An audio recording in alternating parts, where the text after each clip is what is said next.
awa tozali ko chite tolingaki tolobela likambo ya ndeko na biso papa Armel et tout oyo lelo toyebi ete pour le moment azali na mboka Brazzaville apakati mbangu ndenge papa Simoki Mbangu kianganya alobaki tokopa katambangu ezali ngai te ezali maloba ya papa Simoki Mbangu ezali ngai te ezali maloba ya papa Simoki Mbangu papa Simoki Mbangu kianganya azali kopesa biso ba avertissement azali kote ya biso matin midi soir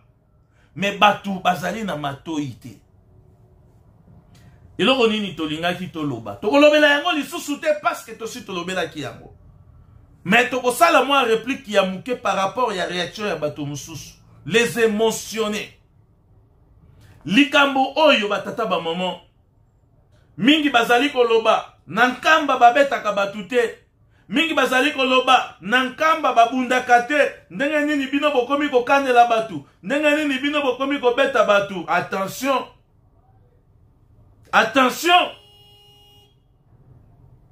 nkamba ezali na ba place ebele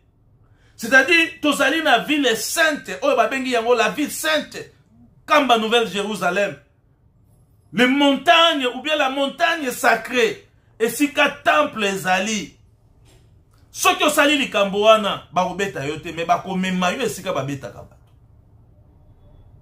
parce que lingomba oyo il faut tobatela yango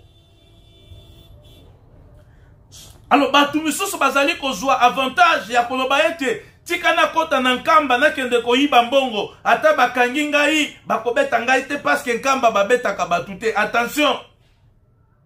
faites attention soki oyibi mbongo na nkamba bakangi yo na nkamba bakomema yo kote o babetaka batu bakobeta yo bakobeta yo na nkamba te me bakomema yo na ba village mususu nzinga nzinga ya nkamba bakobeta yo parce que likabo oyo ya tata Simoki Mbangu il faut tobatela yango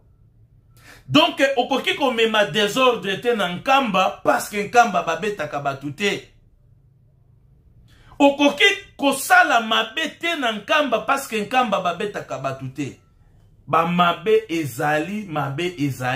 mais likambo oyo biso tozali kolobela likambo ya papa Armel et tout ezali mabe oyo ebomisaka mokili soki nasali likambo na nga moko ya muke konte moninga na nga mondimi na nkamba bakobenga biso bakote ya biso soki nasali likambo na nga ya moke contre pasteur to nganga nzambe moko boy bakobenga ngai soki etumbu bakopesa ngai etumbu mais soki nake ko toucher na mausolée soki nake ko toucher na nkati ya temple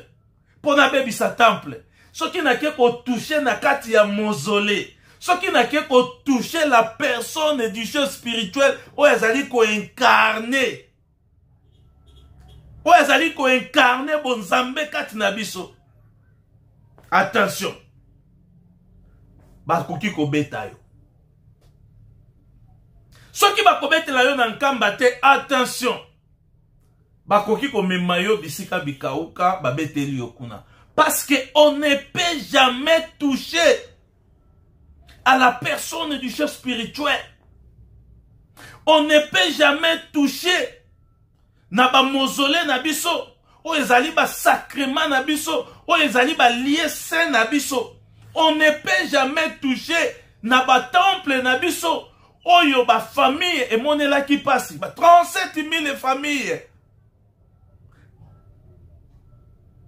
37 000 familles oyo bakende ki ya déportation likolo ya likambo oyo babengi yango mémoire collective attention. Ne touchez pas aux choses spirituelles. Ne touchez pas na ba valeur na biso, ba sacrement na biso. Après oye koloba ke no te kamba babeta kabatute non. Toyebi yango ba musicien babandaka kobeta batu. Ba musicien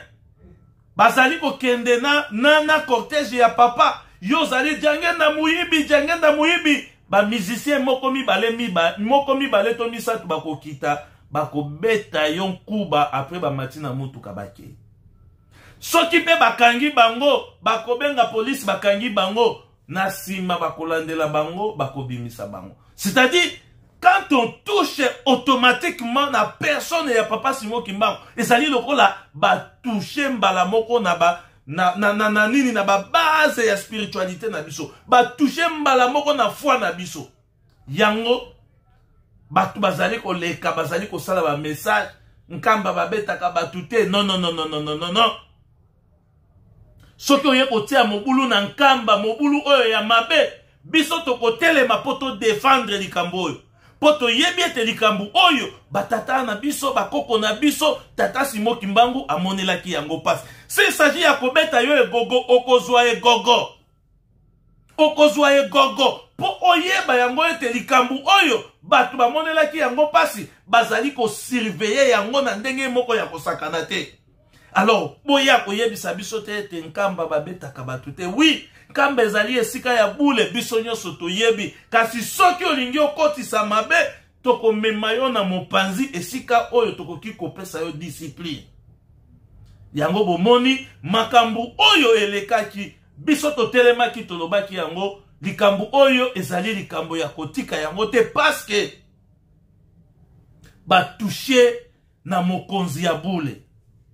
Biso tolobaka ngai papa Giloro na lobaka papa Simon Kimbangu kiangani azali base ya connaissance. C'est-à-dire soki na fandi boye nazali kotala papa Simon Kimbangu kiangani, nazali kotala ba mouvement na ye, nazali kotala etaleli na ye, nazali kotala ba acte na ye, nazali kotire, ezali lokola source ya connaissance na ngai, parce que bonzambe oyo ezali na kati ya papa Simon Kimbangu kiangani